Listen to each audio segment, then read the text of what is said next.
Okay, it's just a short one. It's not here for the purpose of really talking to people. I can talk to everyone, but ooh, okay, all right, okay,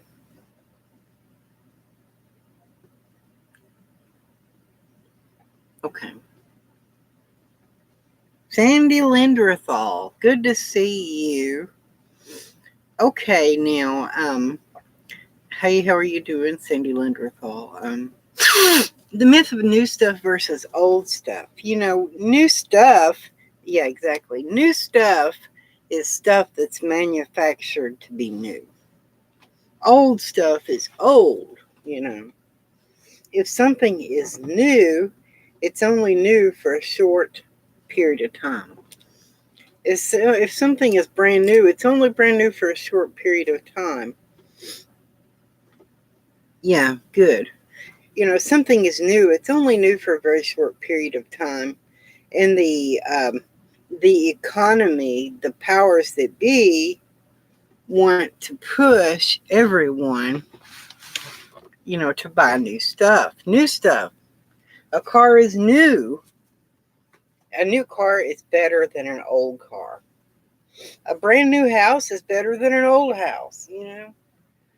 But the truth is, if you have a new car, it's still under warranty and it's not been broken in yet. I mean, lots of new cars have things that go wrong during this shakedown period of a new vehicle. Things that have to be repaired and fixed on a new vehicle with the, uh, what do you call, the shakedown period. So, whereas used stuff is stuff that's been repaired and maintenance and stuff. The industry of used stuff, of old stuff, is the industry of aftermarket parts, retrofitting, and remodeling. That's the economy that boosts the economy, and you can still boost the economy even if you don't buy new stuff. I think the economy would survive if they boosted the aftermarket economy and slacked off on the new manufacturing economy. Instead of focusing on building new stuff, just focus on building parts to repair old stuff. Hey there, Charles Richardson. It's good for the environment. Throwing away stuff in order to buy new stuff to stimulate the economy is bad for the environment. It's bad. It's not economical. It's bad for the environment. It's not economical, and it doesn't make sense to throw away stuff that's good for new stuff. I mean, I just watched a video exploring an abandoned cabin. There's so much old stuff that can be used and reused, like this camper. This camper was remodeled and made usable again, and it wasn't really usable before because of the wood rot and stuff in this camper. It wasn't really usable. The floor of the cab over was falling through. The floor of the cab over was falling through. It just wasn't safe. You couldn't sleep in the bed. You couldn't sleep in the cab over bed because the floor of the cab over was completely rotten. It was falling through, literally. So it had to be redone. And I went and bought the wood and the supplies to redo it with, to restore it and repair it.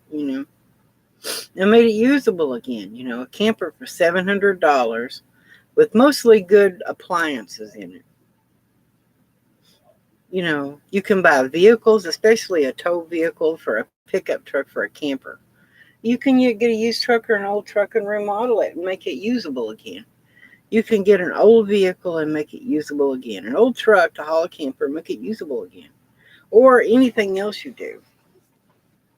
I guess just the idea of boosting the economy, stimulating the American economy, not by buying new stuff, but remodeling old stuff. To hit up your local Lowe's, Home Depot, appliance stores. Keep your old trucks going, old cars going, old campers going, old houses going. Keep your old houses going. I guess the product or something is going to be old for a lot longer than it's going to be new. Something is not going to be new for very long. It's only going to be new for a very short time. It's going to be old for a really, really long time, whatever it is, you know. And so it's going to be old for quite a while. It's not going to be new for very long. And it's not economical. Ultimately, something is of optimal functioning when it's new. If you have a car, it's never going to be any nicer than it was when it was new. It's never going to be any nicer than it was when it was new. That's the ideal condition of a vehicle, is new condition. But what if that's not really the truth? What if something used and aftermarket parts? I mean, I see lots of nice trucks. Hey, Janice, good to see Janice in here. I see lots of old trucks with lift kits, big tires, custom accessories on these trucks and vehicles. Custom accessories. I mean, maybe with a new motor in it. Maybe a 20-year-old truck with lots of custom aftermarket accessories is just as good as a truck that's brand new. Maybe it is. Maybe with the right maintenance and the right modifications and maintenance, that a used truck or an old vehicle can be just as good as a new one. You know, that's why I used to not really be a truck person, but since I've realized this and understood this, you know, I've understood there's something called planned obsolescence. Planned obsolescence is products being planned intentionally to either wear out or be obsolete to where there's a better product to be bought. You know, there's a better product to be bought.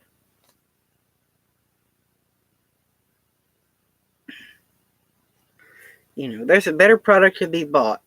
Last year's Toyota, it's out of date. It's out of style. You know, the rounded, bubbly looking cars are out. You got to go get you a nice new angular car.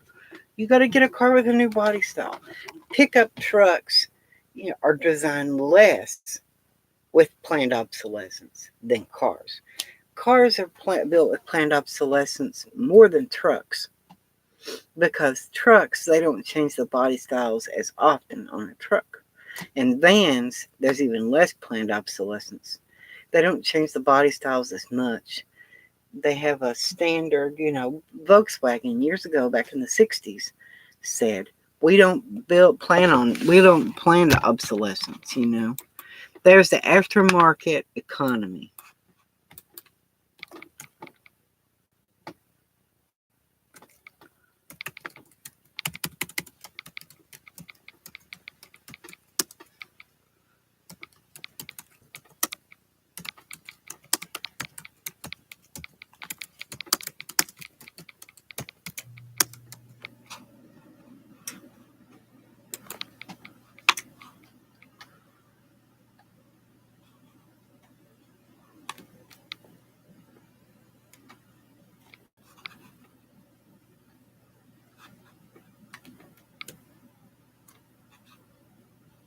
Here we go. Vintage every day.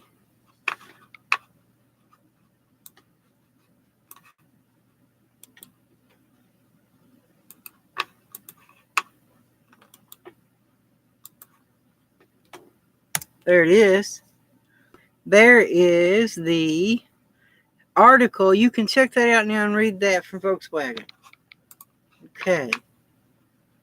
Volkswagen Theory of Evolution. I mean, if you need a new vehicle, get one.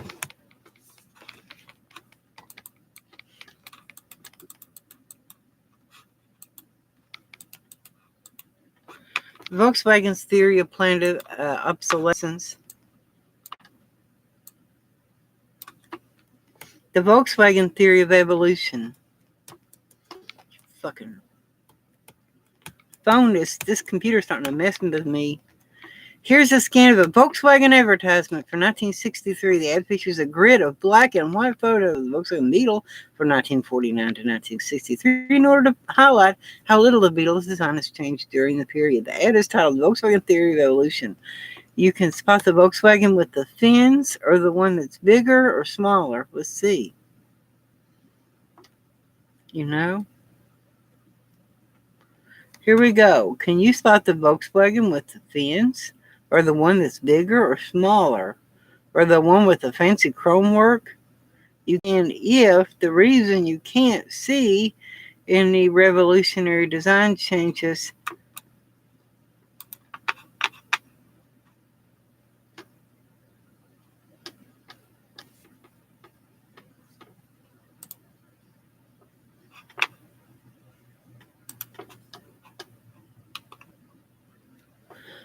the reason you can't see any revolutionary designs changes on our car is simply there aren't any. Now, can you spot the Volkswagen with the Synchro Mesh first gear or the one with the more efficient heater? How about the one with the anti-sway bar or the more powerful engine? You can't if the reason you can't see most of our revolutionary changes is because we made them deep down inside the car.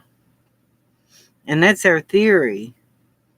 Never change the VW for the sake of change, only to make it better. So don't change something for the sake of change. A lot of cars today, they change them for the sake of change, you know. That's what keeps our car ahead of its time and never out of style. Even if you aren't driving the most evolved VW of all, our 63. You know? We're discontented with planned obsolescence. We're discontented.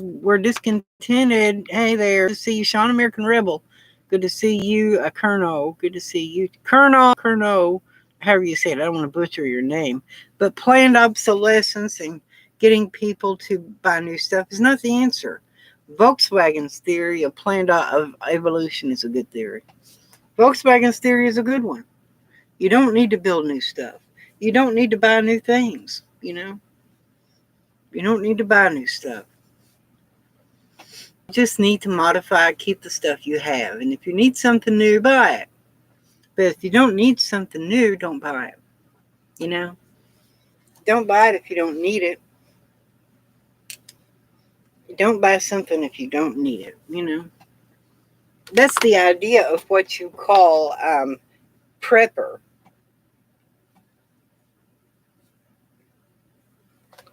The idea of what you call a prepper. You know, a prepper is someone who lives to prepare, you know? We're saving our money. I'm putting my money in my pocket. I'm not putting my money in the pocket of someone else that tells me I need something just because I need it. You know, I don't need to spend my money. I don't need to spend my money on something just because that that they say I need it. I don't need to spend my money on something just because I need it. I don't need to spend my money on something just because I need something. They say I need a new one. You know, a new car is better than an old car. I mean, sure. New cars are nice. I like new cars. But you don't have to have one, you know. The aftermarket support, you know, for pickup trucks, you know, J.C. Whitney catalog, you know, there's lots of things that can be done. There are lots of body shops to paint old vehicles, you know. Lots of body shops to paint them. There's no reason to buy a new one if you don't need it. Yeah, they say you need it. Well, that's what I'm saying. Trucks. I've started to move toward pickup trucks. I've started to move toward a love of pickups, and I never really did before. I never liked pickup trucks, you know. But now I'm starting to like pickup trucks because I see that there's less planned obsolescence in pickups. You know, maybe this year's Chevy truck is a little nicer than last year's. Maybe so. Maybe there are changes. You know, maybe the newer one is better. But the basic Chevy truck never changed. The body style never changed from 1988 to 1998. And they continued the heavy duty Chevy truck up to 2000. So the 1-ton truck, Chevy truck, went from 91, 92 all the way up to 2000. So the regular trucks, Chevy trucks, 1988, to 1998. So, a long time with the same body style. The Chevy van, the Dodge van, all the vans went for a long time with the same body design. Modifications and changes in the body style, but basically the same vehicle, you know. And so, campers, truck campers, it's just camper, anything you have, that's good. I just really like stuff. A record player. Hey there, Elbow Travels Watch. How's it going? Good to see you.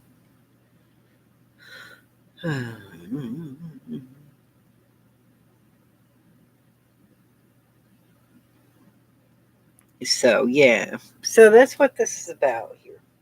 It's just the idea of taking care of what we have to take care of. Keep taking care of what we have to take care of, working at our jobs, doing what we have to do until I can get some disability. What I really need to do is get a job. Can you all think of a job that I can get, a career, a public job where I really don't have to deal with people or the public much? I really don't like to deal with the public much or people much. I'm a reclusive person.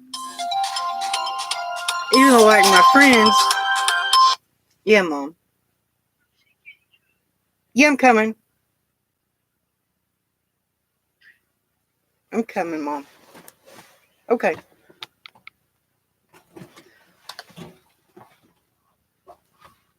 All right, this is just a nice little conversation. Hey, Laura Lee, I'm going to have to let you go. I'll catch you on the flip side. Like, share, subscribe to the Revolution. I'll catch you with the sun don't shine. We love you all. Keep your feet on the floor.